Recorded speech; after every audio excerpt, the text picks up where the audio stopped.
Yuk jadi bagian dari dakwah kami. Dukung operasional dakwah dan sosial kami, raih pahala amal jariah yang terus mengalir sampai hari kiamat. Assalamualaikum warahmatullahi wabarakatuh. Alhamdulillah. Selalu saja lisan kita sebagai orang beriman memuji Sang Pencipta Allah dengan penuh keyakinan bahwasanya kalimat Alhamdulillah adalah kalimat penghubung langsung antara seorang hamba dengan Tuhannya. Dan Allah sebagai pencipta telah menjadikan kalimat Alhamdulillah sebagai kalimat berterima kasih atau syukur yang dengannya segala nikmat yang kita butuhkan untuk roda kehidupan di muka bumi ini dan juga tersempurnakan di akhirat dengan masuk ke dalam surga terpenuhi. Oleh karena itu teman-teman sekalian jadilah orang yang selalu mengucapkan kalimat suci ini Alhamdulillah. Selanjutnya kita panjatkan salam hormat kita kepada utusan Allah, manusia yang telah disempurnakan jalur nasabnya, fisiknya, ilmunya oleh Sang Pencipta Allah. Dan Allah perintahkan kita semua menjadikannya sebagai suri tauladan. Menciplak hidup manusia terbaik ini akan menjadi kebahagiaan dunia juga akhirat. Serta akan menuju kepada kesempurnaan sosok manusia yang telah beriman. Dan juga mengucapkan satu kali salam hormat kepadanya akan dibalas oleh Allah dengan 10 kali rahmat. Andai saja dibalik, kalau mengucapkan 1 kali atau 10 kali salam kepada manusia terbaik ini akan diberikan 1 saja rahmat Allah, maka sudah sangat luar biasa. Karena rahmat Allah meliputi segala sesuatunya. Pemenuhan kebutuhan dan juga pemaafan atas kesalahan. Serta jalan keluar dari permasalahan-permasalahan yang sedang dihadapi. Apalagi dibalik diberikan kepada kita bahwasanya 1 kali mengucapkan salam hormat akan dibalas dengan 10 kali rahmat. Maka sangat wajar sebagai orang yang beriman. Sekaligus juga berterima kasih atas jasa manusia terbaik ini. Mengucapkan salawat dan taslim kepada Nabi besar Muhammad sallallahu alaihi wa ala alihi wa sahbihi wasallam. Kita akan masuk ke bahasan kita pada siang ini. Semoga Allah subhanahu wa ta'ala di atas langit sana dengan kemahamurahannya memberikan keberkahan dengan menjadikan ini sebagai tambahan amal kita pada hari kiamat, juga menjadikannya sebagai ilmu yang bermanfaat. Allahumma amin. Kita akan bahas langkah cerdas selamat dari api neraka yang ke-14, yaitu melepaskan diri dari kezaliman. Saudaraku seiman, banyak sekali di antara kaum muslimin yang kita sayangkan tidak menyadari tentang poin ini. Coba renungi sebagai pembukaan dalam bahasan ini hadis yang sahih diriwayatkan Bukhari Muslim, di mana Nabi SAW bersabda, Allah Subhanahu Wa Taala berfirman, sesungguhnya, Nabi SAW mengatakan, bukan hadis qudsi ya, Nabi SAW mengatakan, bahwasanya semua buku-buku catatan amal itu bisa dimaafkan oleh Allah Subhanahu Wa Taala kalau berhubungan dengannya. Namun ada satu catatan amal yang Allah tidak akan ikut campur di sana sampai pemiliknya sendiri meridhokannya, yaitu permasalahan antara hamba dengan hamba yang lain. Hadits ini teman-teman harusnya menjadi tolak ukur dan pegangan bagi kita dalam bermuamalah kepada sesama manusia. Jangan teman-teman selalu sibuk untuk mempersiapkan hal-hal yang akan merugikan kita di dunia dengan permusuhan-permusuhan dengan orang lain. Ya, menzalimi orang lain, menggunjing orang lain, memfitnah orang lain, memukul orang lain, mengambil yang bukan haknya dan seterusnya. Dan juga di akhirat kita akan rugi. Karena akan ada tuntutan-tuntutan yang akan kita bacakan nanti insya Allah beberapa hadis kerugian yang nyata bagi seseorang yang buat kezaliman nanti pada hari kiamat. Kezaliman di dunia, di hari kiamat akan datang hukuman yang sangat berat. Dan tentu seseorang selalu harusnya mempersiapkan dirinya sendiri. Bagaimana dia sibuk dengan amal saleh tanpa harus memperdulikan orang yang menzalimi dia dengan mengembalikan urusannya kepada Allah Subhanahu Wa Taala. Serta juga dia akan tentu disukai di dunia dan juga akan selamat di akhirat sana nanti. Ini teman-teman harus kita fikirkan baik-baik. Ya. Karena ada orang subhanallah selalu saja sibuk mempersiapkan ya, musuh dan dosa. Padahal 2 hal ini tidak boleh sama sekali dibawa menuju ke akhirat. Saya sering ingatkan dalam pengajian-pengajian kami, menujulah ke akhirat dengan membawa 2 hal. Ya. Amal saleh dan teman saleh. Amal saleh akan membantu memberatkan timbangan amal kita pada hari kiamat.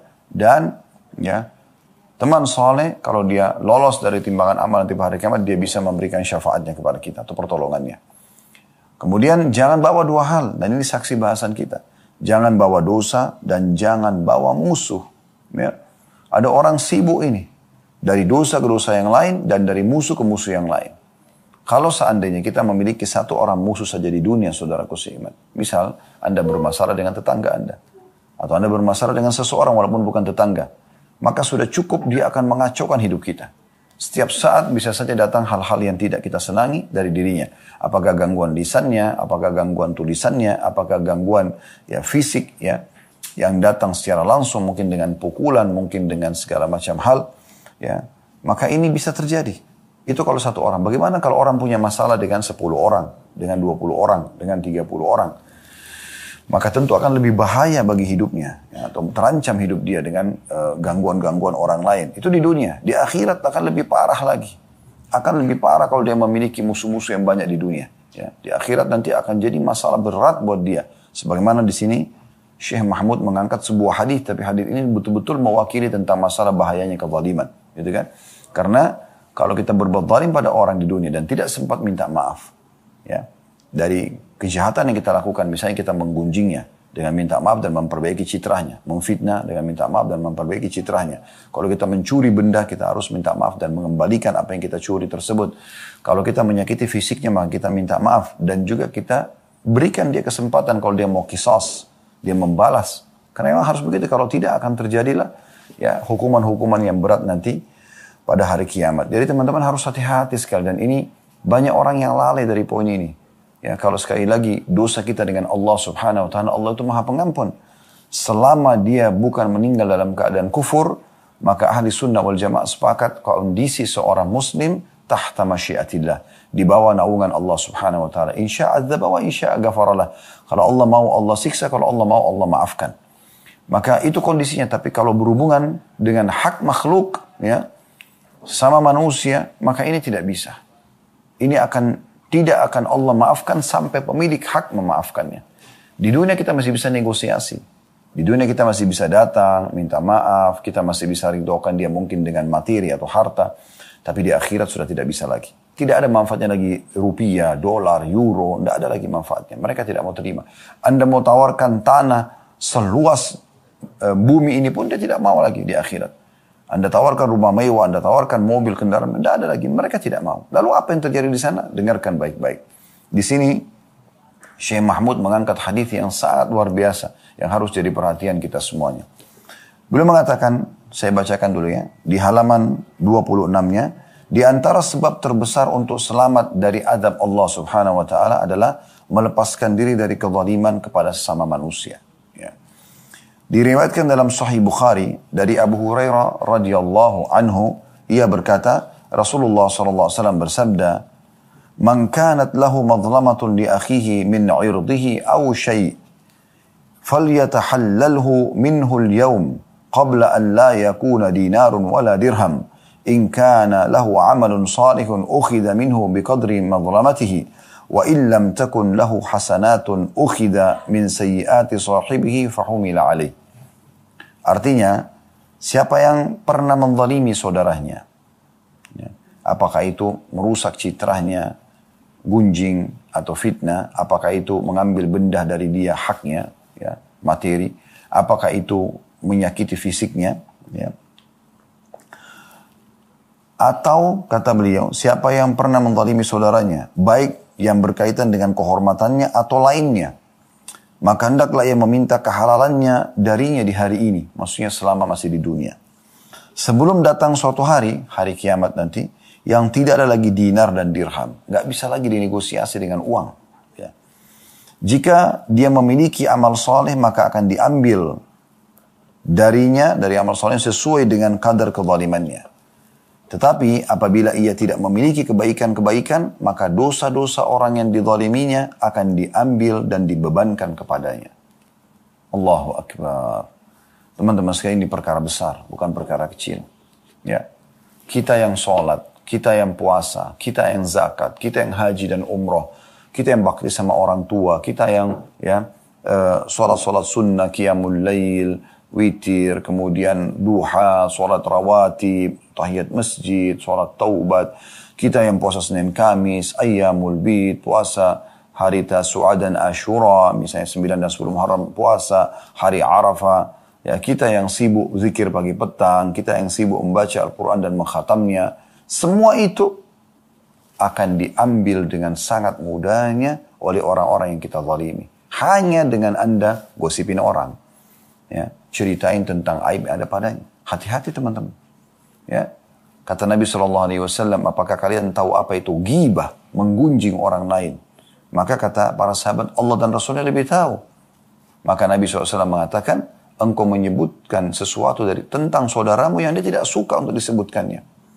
Maka ada seorang sahabat mengatakan, ya Rasulullah, bagaimana kalau dasarnya ada padanya? Emang aib itu ada padanya? Apakah aib secara fisik, kekurangan fisik, ataupun misalnya dia kekurangan akhlak dan yang lainnya? Maka kata Nabi SAW, kalau ada padanya, engkau telah menggibahnya. Kalau tidak ada, maka engkau telah berkata dusta tentangnya. Ya. Jadi ini berbahaya sekali. Tidak ada celah orang untuk menyampaikan aib orang lain. Gitu kan? Kecuali nanti ada beberapa poin yang akan kita sampaikan. Tapi ini sangat pekang. Poin ini harus hati-hati sekali. Ya. Apalagi orang itu tidak ada hubungannya sama Anda. Kalau orang itu ada hubungannya sama Anda, istri, suami, anak, orang tua, teman-teman, yang kira-kira ada hubungannya sama kita, dan kita bisa sebenarnya ya untuk meluruskan kesalahan dia. Kalau dia membuat kesalahan dan tetap dia ngotot, maka di saat itu Anda boleh menyampaikan kepada yang berwajib. Contoh misal, seseorang mau mencuri, mau membunuh, ya, maka ini kan berbahaya gitu. Kita sudah nasihatin, tidak boleh, Islam melarang, dia tidak mau dengar. Maka boleh kita sampaikan kepada yang berwajib, dan ini tidak masuk dalam menggibah. Karena berbahaya bagi orang lain. Dan ada hubungannya sama Anda. Anda bisa menasihati dia, telah tegak padanya hujjah atau argumentasi. Dia sudah disampaikan tidak boleh, tapi tidak mau dengar. Sini boleh Anda laporkan. Gitu kan? Tapi kalau tidak, misal banyak orang sekarang membicarakan tentang pemimpin negara, tentang pejabat pemerintahan. Padahal dia sendiri tidak bisa bertemu dengannya. Dia tidak punya wewenang sama sekali. Tapi kan Ustaz dia berbuat kemungkaran. Baik, mungkar dalam pandangan agama. Kalau betul terjadi, Anda diperintahkan Nabi SAW melakukan tahapannya. Man ra'a minkum mungkaran falyughayyiru biyadihi. Siapa yang lihat kemungkaran, dia bisa ubah dengan tangannya. Kalau Anda mampu, Anda punya power untuk itu. Ya, Anda punya kedudukan. Orang tua pada anaknya, suami pada istrinya misalnya, ya, atasan pada bawahannya, itu mungkin. Tapi Anda masyarakat biasa kepada pemerintah, bagaimana caranya? Ya. Fa in lam yastati' fa bilisani. Kalau tidak mampu, maka nasihat dengan lisan. Itu pun lisan ini harus dengan cara yang baik. Ya. Kata Nabi SAW rahimahullah, beriin khataban nas al hasba ukulihim. Semoga Allah merahmati seorang hamba yang mengajak bicara orang sesuai dengan kadar akalnya dan jabatannya, kedudukannya. Boleh sembarangan orang ngomong, menghina-hina, menyakiti. Kalau Anda tidak suka Anda dihina dan disakiti, jangan lakukan pada orang lain. Apalagi pada pemimpin Anda. Gitu kan? Hati-hati. Allah telah berikan dia amanah itu. Kan gitu. Fa in lam yastati' fa biqalbi. Kalau tidak mampu, maka dengan hatinya. Nah ini yang paling mudah. Ya Allah berikan hidayah. Itu saja. Supaya kita tidak ada masalah. Gitu kan. Kita lolos dari hisab Allah di kiamat. Dan kalau Allah kabulkan, kita panen pahalanya. Allah kabulkan dia jadi baik, maka kita panen pahalanya. Wa dzalika adhaful iman. Dan itu selemah-lemah iman. Jadi bukan dengan cara kuar-kuar sana sini. Sebarkan aib orang. Gitu kan. Kalau sudah ada pilpres, ada pilkada, ada segala macam. Ini sana sini. Ya. Gosip, fitnah kemana-mana. Gitu kan. Maka jaga lisan Anda. Hati-hati. Anda harus hati-hati sekali. Karena semua akan ada hisabnya hari kiamat. Orang yang di depan mata kita, pasangan hidup saja misalnya, atau sahabat kita, tetangga kita, bisa kita jangkau. Belum tentu mau memaafkan kita. Apalagi kalau orang yang dasarnya kita tidak bisa ketemu. Maka ketemunya di hari kiamat. Pastikan dia tidak akan memaafkan Anda. Tapi dia akan panen pahala-pahala Anda sebagaimana disebutkan dalam hadis. Ruginya luar biasa. Lebih parah daripada itu. Lanjutan hadisnya, teman-teman sekalian. Kalau seandainya pahala-pahala Anda tidak cukup dengan kezaliman-kezaliman yang sudah Anda lakukan pada orang lain, ya. Saya sudah sebutkan tadi, Anda menggunjing, Anda memfitnah, Anda mengambil materi, ya, hak dia, benda-benda, ya, uang, mobil, tanah, segala macam, ya. Kemudian juga Anda sakiti secara fisik, maka kalau Anda ditagih nanti hari kiamat dan ternyata ditimbang kadar dosa Anda itu karena Anda tiap hari gosipin dia. Tiap kali ada kesempatan Anda selalu gunjing dia. Anda selalu fitnah dia. Anda sebarkan sehingga menyebar di seluruh pelosok muka bumi ini. Ya. Maka ini masalah. Jadi karena ada orang gitu gosipin orang tersebar. Bukan cuma antara dia sama orang tersebut. Tapi dengan keluarganya, dengan teman-temannya. Tersebar di media. Sekarang media luar biasa. Sampai hanya seluruh pelosok Nusantara. Ada yang kadang-kadang menjadi gosip berita dunia. Gitu kan. Ini jadi masalah berat buat dia ini. Ya. Maka ini nanti akan menjadi kezaliman. Nah, kalau pahalanya tidak cukup karena banyaknya dosa, mungkin lebih dari 10 orang, 20 orang, 100 orang yang dia gosipin, tiap hari kerjanya gosipin orang saja. tiap hari cari musuh terus, ya, maka akan diambil dosa-dosa mereka. Ini luar biasa kehancuran ini, ya. Karena orang yang berzina, orang yang mabuk, orang yang membunuh, orang yang mencuri, Anda yang tanggung dosanya, Anda yang masuk ke neraka. Sudah pahalanya habis dia menikmati oleh orang lain, Anda juga akan masuk ke dalam api neraka dengan menanggung siksa dosa orang-orang tersebut. Ini semua kenapa? Karena gosip, karena menzalimi orang. Zalim ini artinya apa? Menyakiti orang lain. Mengambil yang bukan haknya, bukan hak kita misalnya. Atau tidak memberikan hak orang lain, itu kezaliman semua. Maka bahaya sekali. Hati-hati sekali, ya. Untuk apa Anda merebut harta orang lain? Harta ahli waris. Sibuk dengan harta ahli waris. Sembunyikan data, palsukan surat-surat tanah, segala macam hal. Supaya yang ahli warisnya tidak dapat haknya. Kenapa ini? Saya sering dengarkan itu. Beberapa jemaah keluhkan masalah ini. Dan la haula wa la quwata illa billah. Begitu beraninya orang-orang ini. Dia mau apakan tanah yang luas itu? Manusia itu hanya butuh seperti liang lahatnya. 1 kali 2 meter teman-teman sekalian. Itu saja yang dia butuhkan. Anda kalau tidur Anda cuma butuh sofa seukuran itu. Atau kasur seukuran itu cukup Anda tidur. Anda cukup bernaung di tempat itu. Dan pada saat meninggal Allah berikan kita gambaran. Inilah tempat yang sebenarnya. Liang lahat tersebut. Ya. Lalu untuk apa Anda merebut tanah sekian ratus meter, sekian ribu meter, sekian hektar?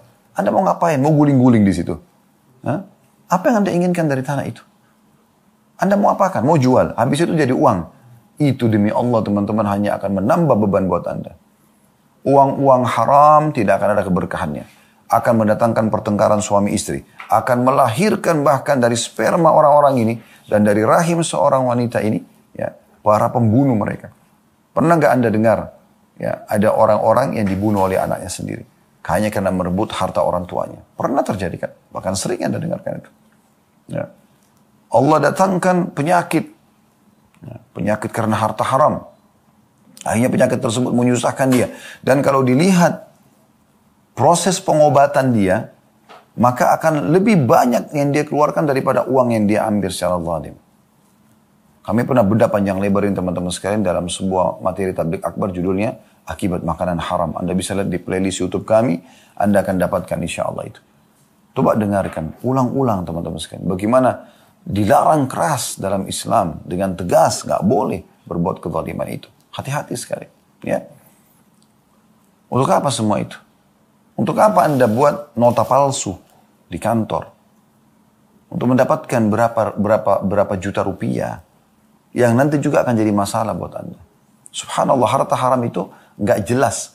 Ya, uang itu akan berapapun jumlahnya, uang itu kemana, habisnya kemana. Ya. Bahkan pergi kepada hal-hal yang dipakai pada hal-hal yang tidak ada manfaatnya. Hanya akan menambah dosa buat dia. Tapi rezeki halal, subhanallah, keberkahan bersamanya selalu. Tidak pernah tidak. Selalu keberkahan bersamanya. Ya. Jadi walaupun sedikit tapi banyak manfaatnya. Nah itu. Jadi hati-hati sekali. Jangan sampai masuk ke ranah orang lain. Kata Hasan Basri rahimahullah, ya, aku selalu senang dan tenang karena aku tahu rezekiku tidak akan diambil oleh orang lain. Inilah rezeki Anda. Sa'id bin Musayyib rahimahullah pernah ditanya bagaimana keadaan Anda. Beliau mengatakan, seorang hamba sedang menjalani ajal yang ditentukan oleh Tuhannya dan memakan rezeki yang sudah ditentukan. Selesai. Itulah rezeki Anda. Jangan selalu tamak melihat hak orang lain. Kelebihan fisik orang lain. Syukuri yang sudah Allah berikan. Supaya jangan terjadi kezaliman. Gitu kan? Kata Nabi SAW, Allah memerintahkan kalian untuk saling tawaduk, merendahlah. Agar jangan satu sama yang lain menzalimi yang lainnya. Maka hati-hati teman-teman sekalian. Peringatan hari ini sangat penting. Ya, tentang langkah ke-14 selamat dari api neraka. Jangan bawa musuh di hari kiamat. Di dunia Anda dibenci oleh orang. Tidak nyaman hidupnya, di akhirat juga begitu. Berhenti selalu nonton tontonan film yang menggambarkan orang kalau kaya itu harus punya bodyguard, membunuh orang sana sini misalnya, ya. Dan ketakutan yang melimuti dia sana sini karena kezaliman dia lakukan. Subhanallah, Nabi SAW adalah Nabi. Hidup tidak ada pengawalnya, secara khusus ya, jalan kemana-mana. Tapi ada orang yang sahabat ingin mengawali, beliau biarkan. Kalau ada yang mau ngawal, silakan. Tapi beliau tidak secara khusus gitu. Ya. Kemudian juga Abu Bakar. Umar, Uthman, Ali, mereka biasa sholat berjamaah di masjid bersama muslimin. Umar bin Khattab bahkan tidur di masjid tanpa beralaskan bantal gitu kan. Jadi luar biasa, makanya sampai salah satu utusan Romawi itu sampai masuk Islam gara-gara menemukan Umar bin Khattab tidur tanpa beralaskan dan keringatan ya di bawah sebuah pohon kurma di padang pasir di kota Madinah. Dia syahadat gara-gara dia mengatakan pantas saja seluruh raja-raja dunia menjegani orang ini. Karena subhanallah tidak ada pengawalnya. Orang kalau tidak buat zalim tidak ada ketakutan dalam dirinya. Tapi kalau orang berbuat kezaliman, Allah tanamkan ketakutan-ketakutan. Semuanya serba ketakutan ada dalam hidupnya. Subhanallah. Ya. Jadi hati-hati teman-teman sekalian. Hati-hati sekali. Teman-teman sekalian, kita akan masuk lebih dalam membahas tentang hadis-hadis atau dalil-dalil tentang masalah kezaliman. Kita akan mulai dengan sebuah hadis yang mulia. Hadis yang cukup panjang, bagaimana Allah subhanahu wa ta'ala sebagai pencipta mengharamkan kezaliman buat dirinya dan juga untuk seluruh hamba-hambanya. Disebutkan dari Abi Dzar radhiyallahu anhu bahwasanya Nabi sallallahu alaihi wa ala alihi wa sahbihi wasallam bersabda, yarwihi ar-rabbihi azza wa jalla, bahwasanya Nabi SAW meriwayatkan dari Tuhannya yang maha tinggi dan maha mulia, atau maha mulia dan maha tinggi, annahu qal, bahwasanya Allah berfirman, ya ibadi, inni haramtu dhulma ala nafsi wa ja'altuhu bainakum muharraman fala tadhalamu.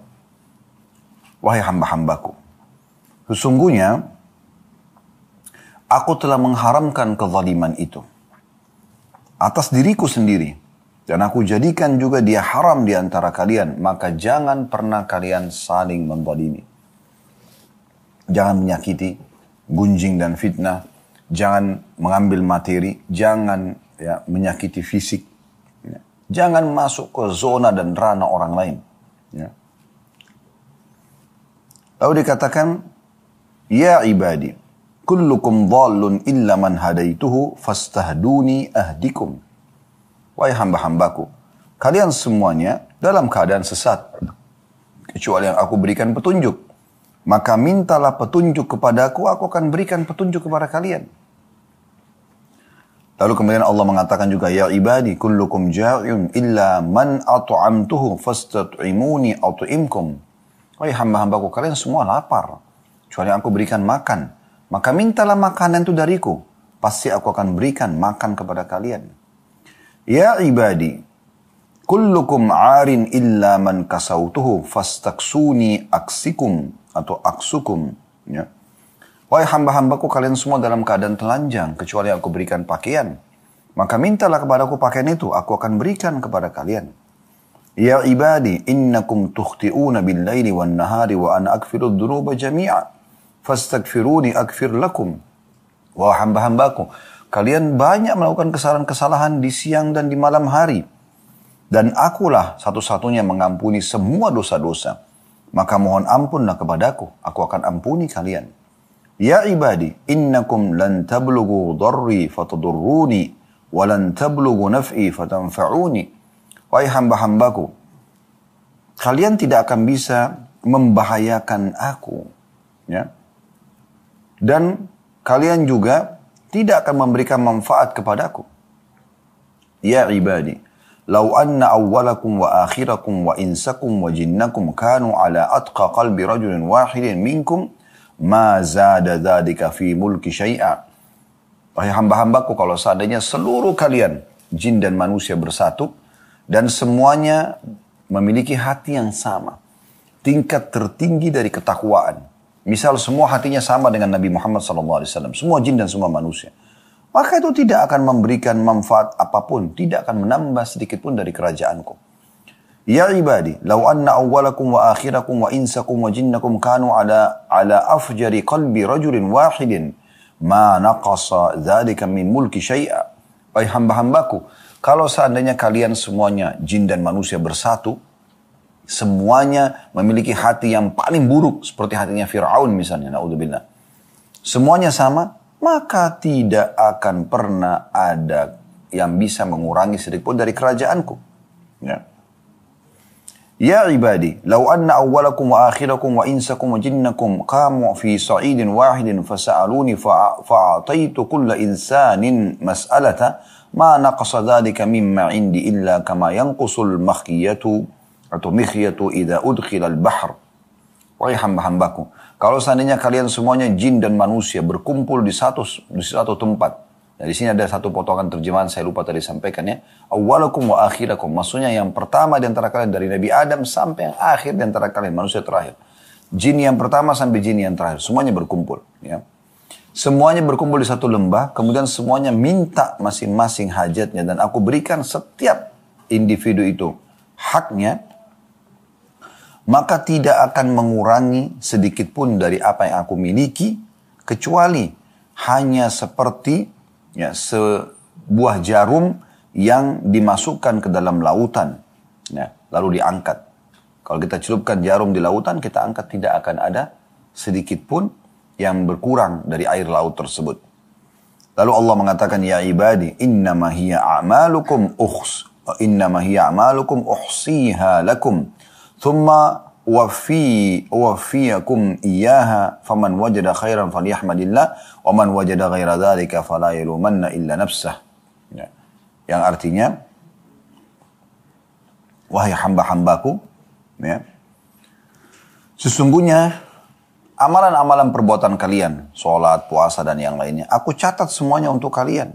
Kemudian aku akan memberikan balasan yang baik untuk itu semua. Maka barang siapa yang mendapatkan kebaikan, hendaklah dia bersyukur kepada Allah. Maksudnya balasan dari amal baiknya. Dan barang siapa mendapatkan selain daripada itu karena berbuat dosa dapat hukuman, maka janganlah sekali-kali ia menyalahkan kecuali dirinya sendiri. Hadis ini diriwayatkan oleh Imam Muslim. Dari hadis yang panjang lebar ini, kalau kita ingin jelaskan tentu cukup panjang lebar. Tapi kita ingin titik beratkan potongan hadis. Ya. Potongan pertama hadis, ya ibadi inni haramtu dhulma ala nafsi fala tadhalamu. Wa waja'altuhu muharraman bainakum fala tadhalamu. Dari hamba-hambaku sungguhnya aku haramkan kezaliman atas diriku dan aku jadikan haram di antara kalian, maka jangan kalian saling menzalimi. Ini jadi saksi bahasan kita, ya. Dan subhanallah, hadis-hadis seperti ini kalau didengarkan oleh para ulama salaf, maka mereka ketakutan sekali. Takut sekali, ya.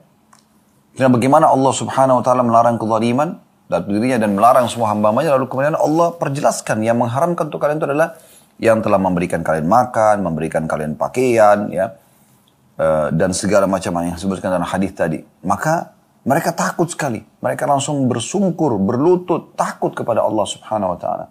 Dan akhirnya mereka lebih hati-hati setelah itu.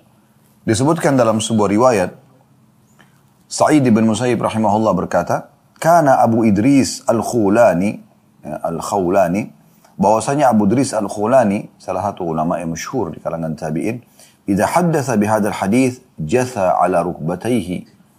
Kalau dia menyampaikan tentang hadis ini, membacakan, maka dia langsung tersungkur berlutut karena takutnya kepada Allah Subhanahu wa taala. Ini baru baca hadisnya, mereka sudah seperti itu.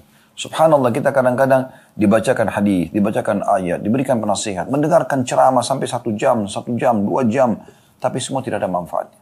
Tidak menyentuh dan tidak mengubah hidupnya. Tidak ketakutan dengan masalah-masalah seperti ini. Padahal ini berbahaya sekali. Ya, ini berbahaya sekali. Saudaraku seiman, Syekh Abdul Muhsin Al-Abbad hafizahullah, salah satu pengajar yang masyhur, ya, Masya Allah, Allah berikan keberkahan panjang umur sampai sekarang masih mengajar di Masjid Nabawi. Dan beliau fokus membahas hadis, terutama Sunan An-Nasa'i. Dan anak beliau, Profesor Dr. Abdul Razak Al-Abbad yang masyhur, ya, beliau juga pengajar di Masjid Nabawi. Masya Allah, Allah berikan keberkahan luar biasa di keluarga ini. Karena ayah dan anak dua-duanya ulama. Beliau mengatakan dalam Fathul Qawi, atau Fathul Qawi, ya, kezaliman adalah meletakkan sesuatu bukan pada tempatnya. Allah telah mengharamkan kezaliman atas dirinya dan menghalanginya dari dirinya. Padahal Allah itu memiliki kudrah atau kemampuan. Namun tidak ada kezaliman dari Allah selamanya. Hal itu disebabkan kesempurnaan keadilan Allah subhanahu wa ta'ala. Allah kuatkan itu dalam banyak ayat Al-Quran. Contohnya misalnya dalam surah Al-Mu'min ayat 31. Wa mallahu yuridu zulman lil ibad. Allah tidak akan pernah mau kezaliman bagi hamba-hambanya. Dan juga dalam surah Fussilat ayat 46. Wa ma rabbuka bidhallamin lil 'abid. Dan Tuhanmu hai Muhammad sekali-kali tidak akan pernah menzalimi hamba-hambanya. Dan makna di sini juga bisa diambil dari ayat-ayat ini adalah Allah akan menolong para orang-orang yang terzalimi dengan caranya, dengan hikmahnya, dan tidak akan pernah masuk di akal manusia. Orang-orang yang berbuat zalim hanya mengatakan kok bisa. Ya memang akan bisa. Ada campur tangan Sang Pencipta Allah dalam kehidupan kita dan sangat nyata. Kalau Anda dizalimi maka Anda bersabar, Anda minta petunjuk dari Allah SWT, Allah akan berikan pertolongan-pertolongan yang tidak masuk di akal manusia itu sendiri. Kemudian juga dalam surah Yunus ayat 44 Allah juga mengingatkan, innallaha la yadhlimun nasa syai'a. Sesungguhnya Allah tidak akan pernah berbuat zalim kepada manusia sedikit pun. Dalam sebuah riwayat disebutkan akan datang hari riwayat sahih riwayat Bukhari, ada seseorang nanti akan datang hari kiamat, dihadapkan di hadapannya 99 buku amal, semuanya penuh dengan dosa. Dan setiap buku amal, satu buku amal sepanjang pandangan mata.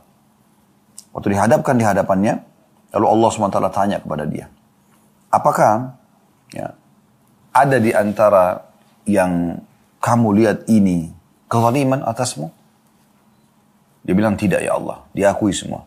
Lalu Allah mengatakan, apakah ada malaikat-malaikatku yang menzalimimu? Mencatat yang tidak kau kerjakan misalnya? Dia mengatakan tidak ya Allah. Allah mengatakan, apa kau punya alasan kenapa kau kerjakan semua ini? Maka dia mengatakan tidak ya Allah. Maka Allah mengatakan pada hari ini tidak ada kezaliman. Ya. Maka Allah mengatakan, apa kau punya amal? Dia bilang, amal apa ya Allah yang bisa mengimbangi semua dosa-dosa ini? Allah mengulangi lagi, maka kau tidak akan dizalimi pada hari ini. Lalu Allah Subhanahu wa taala memerintahkan mengeluarkan sebuah kartu. Dalam hadis ini dikatakan bitaqah. Tulisannya 2 kalimat syahadat. Asyhadu an la ilaha illallah wa anna Muhammad Rasulullah. Lalu ditimbang di timbangan amal solehnya, maka terlemparlah semua dosa-dosanya tersebut. Terkalahkan dengan itu. Lalu kata Nabi SAW, ketahuilah tidak ada yang akan mengalahkan nama-nama Allah di timbangan amal pada hari kiamat nanti.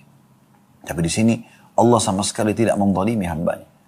Amal-amal soleh pun yang sudah kita lakukan dari awal kita balik, yang kita sudah lupakan amal itu, Allah akan ingatkan nanti di hari kiamat. Tidak ada satu pun yang tersembunyi. Sebagaimana juga dosa yang tidak sempat kita tobat darinya, akan diperlihatkan semua itu. Ya. Di dalam surah An-Nisa juga ayat 40 Allah mengingatkan, innallaha la yadhlimu mithqala dzarrah. Allah tidak akan pernah menganiaya seseorang walaupun seperti biji sawi. Juga dalam surah Thaha, ya, Allah Subhanahu wa taala menyebutkan ayat 112, "Wa may ya'mal minas salihati wa huwa mu'minun fala yakhafu dhulman wala hadhma." Barang siapa mengerjakan amal-amal saleh dan ia dalam keadaan beriman, maka ia tidak perlu khawatir akan perlakuan tidak adil terhadapnya dan tidak pula pengurangan atas haknya. Ya. Dalam ayat yang masyhur juga Anda sudah tahu, "Wa may ya'mal mithqala dzarratin khairan yarah." Siapa yang berbuat seperti biji sawi dari kebaikan pasti diperlihatkan dan pasti akan diterima balasannya. Wa may ya'mal mithqala dzarratin syarran yarah. Siapa yang berbuat seperti biji sawi dari keburukan, maka dia akan diperlihatkan dan akan dihukum. Ibnu Rajab Al-Hambali rahimahullah mengatakan, Allah menciptakan perbuatan hamba, di dalamnya terdapat suatu bentuk kezaliman yang dilakukan oleh hamba tersebut. Maka ia tidaklah berarti bagi Allah, ya. Maka itu tidak berarti Allah itu zalim. Sebagaimana Allah juga tidak disifati dengan sifat-sifat jelek lainnya yang dilakukan oleh hamba. Walaupun setiap perbuatan hamba adalah makhluk dan takdir atau ketetapan Allah. Allah tidaklah disifati kecuali dengan perbuatannya saja dan tidak disifati dengan perbuatan hamba-hambanya. Setiap perbuatan hamba adalah makhluk dan ciptaannya. Namun Allah tidaklah disifati dengan sesuatu dan dari perbuatan hamba tersebut. Allah hanyalah disifati dengan sifat-sifat dan perbuatan yang dia lakukan sendiri. Diambil dari buku Jami' Ulum wal Hikam, jilid 2 halaman 36. Jadi ada banyak orang kadang-kadang mengatakan begini. Kalau orang berzina, dosa. Lalu kenapa Allah takdirkan dia berzina? Ya sudah Allah takdirkan saya, sudah. Harusnya Allah tidak hukum saya. Misal contoh. Apalagi banyak orang yang memang dia bukan mendahulukan imannya, tapi dia mendahulukan protesnya kepada Allah. Ya. Orang-orang liberal banyak memprotes ayat-ayat Al-Quran, memprotes hukum-hukum Allah Subhanahu Wa Taala. Mereka tidak mendahulukan keimanannya, tidak mendahulukan isi hatinya, akal sehatnya. Tapi selalu hawa nafsu saja mereka dahulukan. Sehingga mereka memprotes Allah Subhanahu Wa Taala. Jadi Allah Subhanahu wa taala, teman-teman sekalian, menciptakan perbuatan-perbuatan buruk seperti zina, mencuri, menggunjing, memfitnah, memukul, apa saja perbuatan yang tidak baik. Tapi itu sebagai ujian bagi hambanya. Terbukti Allah larang untuk melakukannya. Allah turunkan wahyu, nggak boleh. Semirip dengan Anda kerja di kantor, gitu kan? Tentu pemilik perusahaan tidak ingin Anda melanggar, tapi perusahaan akan mengatakan, nggak boleh loh dilanggar. Misalnya datang telat tidak boleh, ya. Kalau datang tepat akan dapat gaji, datang telat akan dipotong gajinya. Tidak boleh loh begini, tidak boleh loh begitu, tidak boleh misalnya merusak citra perusahaan, tidak boleh pada saat berdagang, membangun perusahaan dalam perusahaan, dan segala macam hal. Itu kan tidak boleh. Nah, tapi perusahaan tidak berharap Anda lakukan itu. Jadi perusahaan tidak dinisbatkan pada keburukan itu. Bukan berarti karena perusahaan yang Anda kerja ini mengatakan, ya, di sini peraturannya nggak boleh ya, misalnya datang telat, tidak boleh ya, keluar sebelum waktu pulang misalnya.